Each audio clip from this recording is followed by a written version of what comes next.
Today, the Ministry of Information and Broadcasting, Government of India, has organized this workshop. This workshop is intended basically to orient the state government officials. We have three state governments, Tamil Nadu, Telangana and Andhra Pradesh. To orient these officials on what exactly is digitization of cable TV network, what is the role of the state government, and what are the benefits of digitization of cable TV network, and the legal provisions that are attached to it. The entire thing, if we are looking at from the customer point of view, what does digitization mean? You will know that in Hyderabad, in Telangana, and Visakhapatnam in Andhra Pradesh, we have to now have set-top boxes for us to view cable TV. What this means is that the set-top box is a device that every consumer, every customer has to have in his house before he can get TV signals to his household.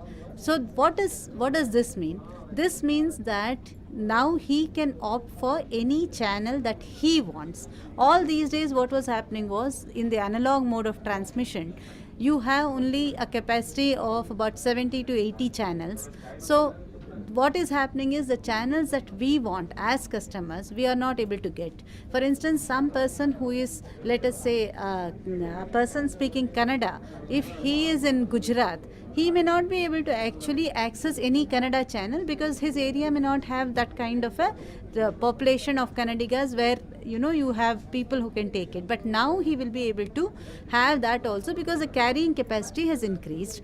So we have about 830 channels, TV channels now permitted in the country, and there will be a greater choice for the consumer to subscribe to these channels and pay for only that which he subscribes for. That means that if he doesn't want to view some channel, he can say, I don't want to subscribe for it. Now he has no choice. Whatever the cable TV wala gives, he will have to take it. So that is one advantage. The second thing is that now he will be also having better quality of TV, because the TV will not be subject to weather conditions, it will not be subject to whether it is in prime band or in non-prime band. So all those constrictions will not be there. He will be actually doing as per the quality of TV would be much higher. Then there will be a transparency in the system, because as we said that he will be knowing which channels he has subscribed for, what is the amount he has to pay for each channel, either in a package mode or in an a la carte mode. And finally he will be able to also get a computerized billing. He has to get a computerized billing in the digital digital cable TV. If he subscribes for digital cable TV and get a computerized bill with all the details in it, it's a right of the consumer now. Then the quality of service regulations have been laid down by the broadcaster regulator in the country, the TRAI, the Telecom Regulatory Authority of India, which also does the regulation for broadcasting. So these quality of service regulations also lay down a legal regime by which he can demand certain services from the cable operator. So all these give a lot of advantages to the consumer. In addition, the subscription base is known to the broadcaster, the subscription base is known to the government, so tax collection becomes easier. The base also makes it easier for the local cable operator, the MSO, the broadcaster to know what their revenues will be. So it's a win-win situation for everybody.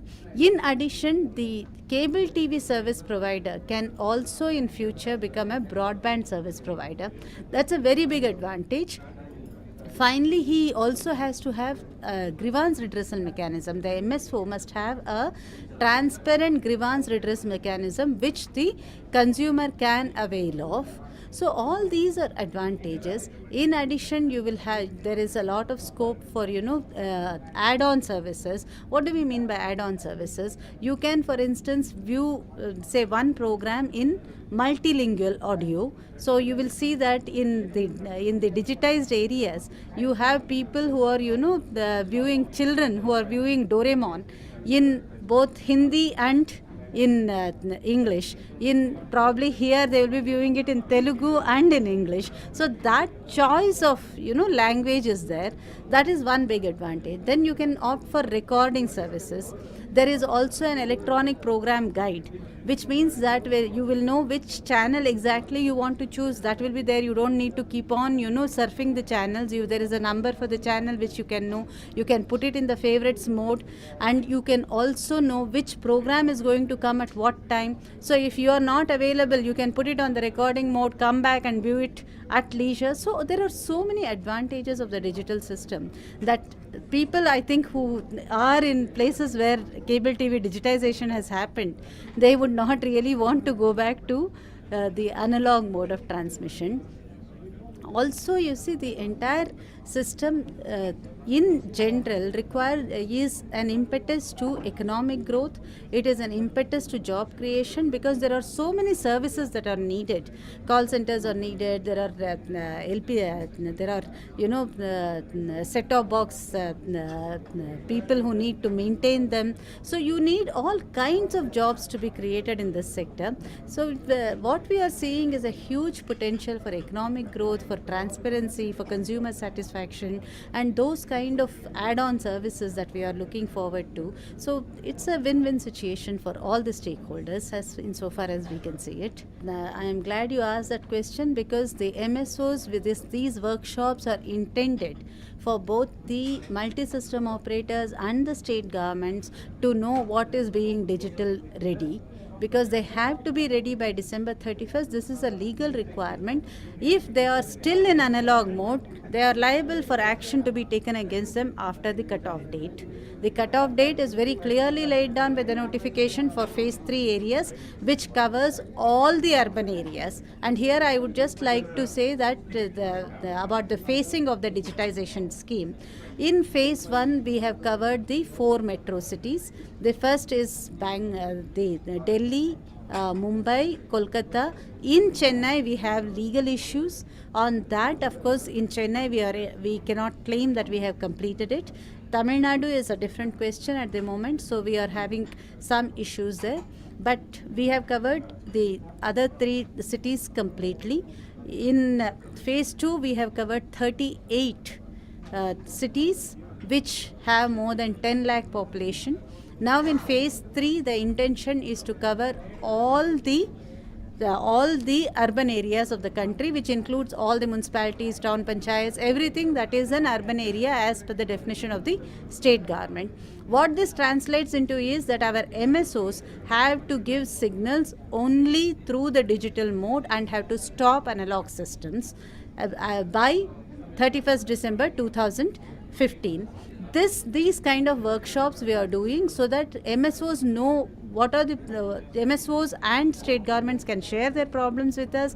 They can also be oriented to know what are the legal provisions under which they have to carry out action, what are the facilitation measures. It's at this point of time actually a facilitation process. For instance, state governments have to give right of way.